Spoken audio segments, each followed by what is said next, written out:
Bret Hart stepped center stage for his matchup with Shawn Michaels at Survivor Series, he had apparently already closed the door on his WWF career. I've given my 30-day notice to WWF, and right now I'm under contractual review with both the WCW and the WWF. I'm leaning strongly towards going one way.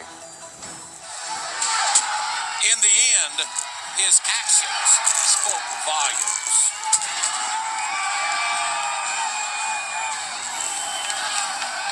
Let's cut right to the chase.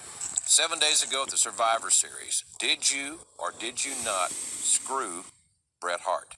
Some would say I screwed Bret Hart. Bret Hart would definitely tell you I screwed him. I look at it from a different standpoint.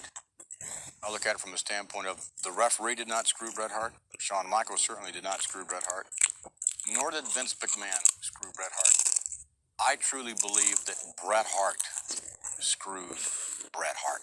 And he can look in the mirror and know that.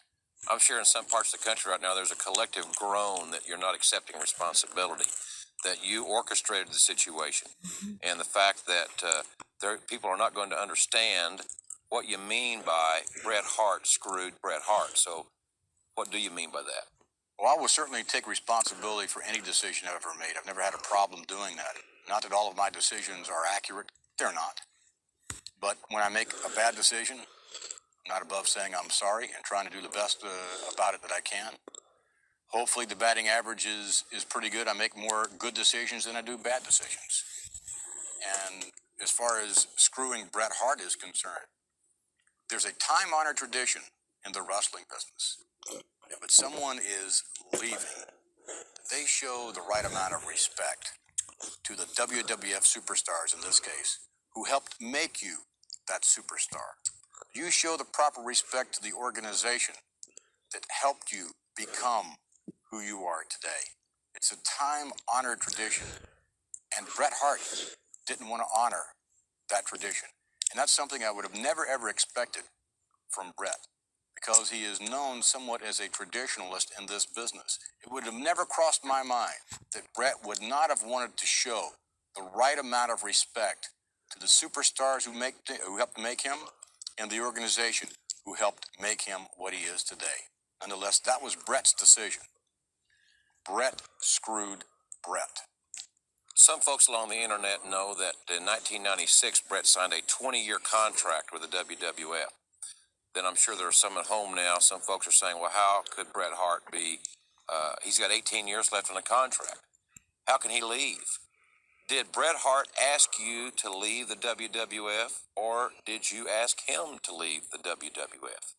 This was a joint decision, and it vacillated somewhat as well when we were making the decision. It was a joint decision from both Bret and me.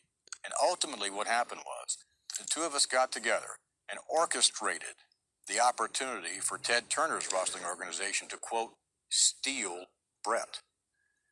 I felt that for business reasons, if Bret Hart and the salary we were paying him was not justified, and Bret felt that for creative reasons, and in fact that he had become sort of second banana in his own mind to Shawn Michaels, who had, quote, stolen his spot. So for financial reasons on my part and creative reasons on Bret Hart's part, the two of us got together and decided, okay, let's do the very best we can for you, Bret. So the two of us orchestrated Bret Hart receiving a 3-year deal in which he is paid $3 million a year, which I believe is the richest deal in all of professional wrestling. And that's working 125 days a year. So I felt from a personal standpoint that if Bret wasn't a great investment any longer for the WWF, although I really didn't want him to go. But nonetheless, the least I could do for Bret is to help him help himself. And I told Bret, if in fact you do get this deal from Turner, I'm going to be the very first person personally to congratulate you. And I was. From a business standpoint, I didn't really want to lose Bret.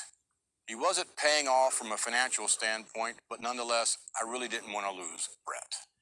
The certainly the bitterness of the loss at the Survivor Series could never be more prevalent. He stands in the ring and he spits in your face.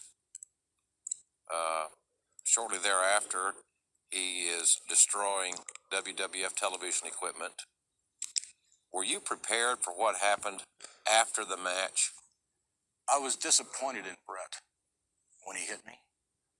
Very disappointed.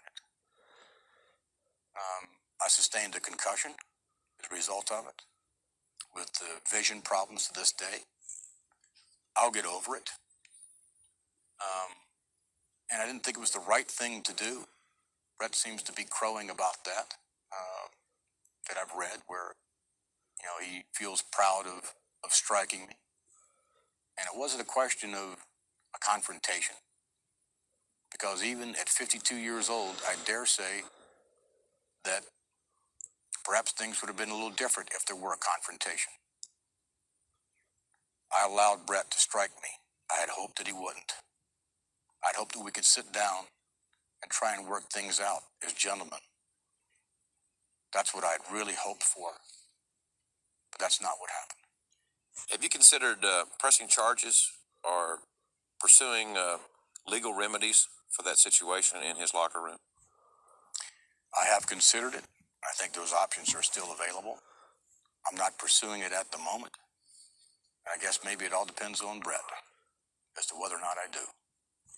If you were only a story writer and the Survivor Series was the final chapter in the life story of Bret Hart, the WWF years, how would you have preferred to write the final chapter? As a storyteller, I would have hoped that Bret's story would be a dramatic one. I would hope that Bret's story would be one that would give him dignity, that would give him the poise to state that I was maybe the greatest WWF superstar ever in terms of his departure. And one way of being able to give back to the company, being able to give back to those individuals, those superstars who helped you achieve the level of success that you have, when you know that you're leaving in a time-honored tradition, might have been, for argument's sake, that after the most grueling match that Bret ever had in his life, that Bret was pinned. But in that small moment of defeat, Bret would have stood straight up and shown the whole world what a true champion, both as a human being and a wrestling persona, he really is. And if I had been Bret, if I were writing the story, I can see Bret, after a 1, 2, 3, simply saying, okay, to his opponent, you got the best of me. I want to congratulate you. I want to stick my hand out and congratulate you. And furthermore, I want everyone in the whole locker room to watch my match so that I can show, for those who follow in my footsteps, the way in a time-honored tradition this is to be done.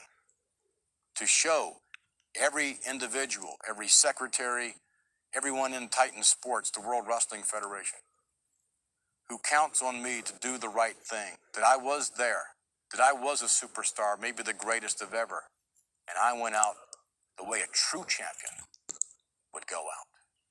Are you able to step back and objectively look at this thing and evaluate your friend, your perhaps former friend, Bret Hart, the human being, and have sympathy for this man? Sympathy? I have no sympathy for Bret whatsoever. None. I have no sympathy for someone who was supposed to be a wrestling traditionalist, not doing the right thing for the business that made him, not doing the right thing for the fans and the performers and the organization who helped make him what he is today. Bret made a very, very selfish decision. Bret's going to have to live with that for the rest of his life. Bret screwed Bret. I have no sympathy whatsoever